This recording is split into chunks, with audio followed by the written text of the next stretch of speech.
So, RedShift, Procedural Texturing Part 2. I'll show you some of the Curvature Mode stuff. So it's actually, if you just hit Tab in your Hypershade again, and start typing curve, you'll notice that RedShift has its own curvature. So for the sake of argument, if you wanted to try to plug in something like a RedShift curvature into here, our Arnold surface shader, what am I saying? It's not really going to work. So like I'll grab this and I'll throw this into blend color. And RedShift doesn't really know how to process Arnold nodes. So if you already have this set up, you're going to have to reset it up for RedShift. And that is really, I'll just delete that. That's really one of the downsides of deciding to switch render engines with procedural texturing. You will need to sort of redo a bunch of your nodes and reset up all your textures. Whereas if you had file textures, it's a little bit faster. You can just sort of make a new material and plug in your textures. But just something to be aware of. Anywho, so we hit Tab, we look for curvature. You'll grab just the RedShift curvature node. A lot of these things do have really similar names. And we can just grab that and pop that into the blend color for layer 3. And this is, again, one of those things where you don't actually need the red, blue, or red, green, and blue values. What if I just tried to connect it here? Whoops. Oh, right. Okay. So we have layer 1, so we're working on layer 3. And, yes, it gives you very, very strange ways of looking at your nodes, which is pretty gross, honestly. Alright, so we have the base color. And this is one of those things where, like, let me actually just expand this. I'll show you guys what exactly it's doing. It's not entirely obvious. So it labels stuff a little bit weird as you're doing stuff. So base color is going to be this metal color that we've made. So anything that's like base color is going to be metal. Anything, that made no sense. Anything that's labeled color is usually going to be set to the actual material, right? So like layer color 1 is going to be the red material, layer color 2 theoretically would be blue, but it seems like that is being mapped somewhere else, which is a little bit strange. So I'm actually going to go through and just drag this down onto layer color 2. And actually it's done, when I did that, you can see it's popped that into layer 2. So for some reason it seems like layer 3 is just mapped into whatever this little yellow thing up here is, which is a little bit odd. Anywho, you can also go and expand this even further if you want, and then actually hook this up to color 3. I will actually just move this back to color 2 though, so later things to deal with. And then it's going to look at the blend colors as, these are the mix nodes. So to me I think this is like a little bit weird to look at, where it's like, here's all your colors and here's all your mix nodes. Just sort of separated by chunk, like for some reason you have the base color and then the blend colors and then more layer colors. I think it just goes alphabetically, but I just find that a little bit weird in terms of ordering stuff. So we have blend color 1, and that's operating on layer 1. We want to plug the curvature node into blend color 2.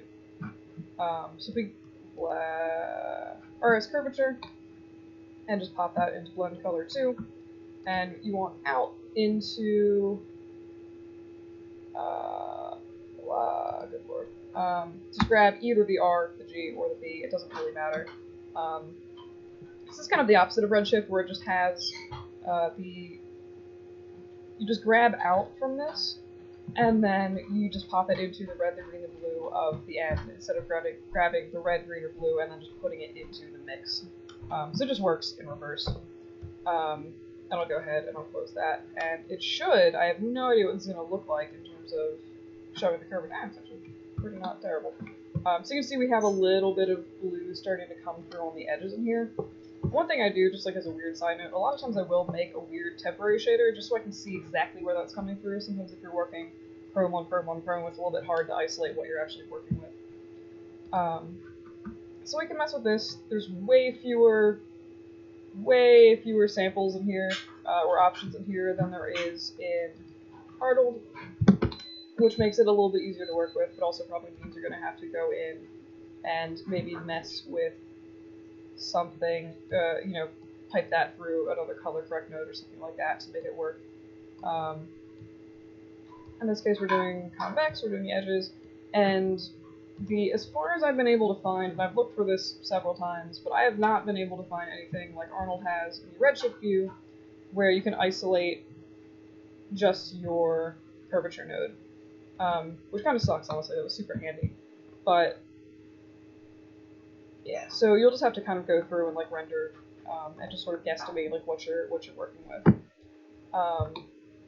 So that's basically the curvature node in RedShift.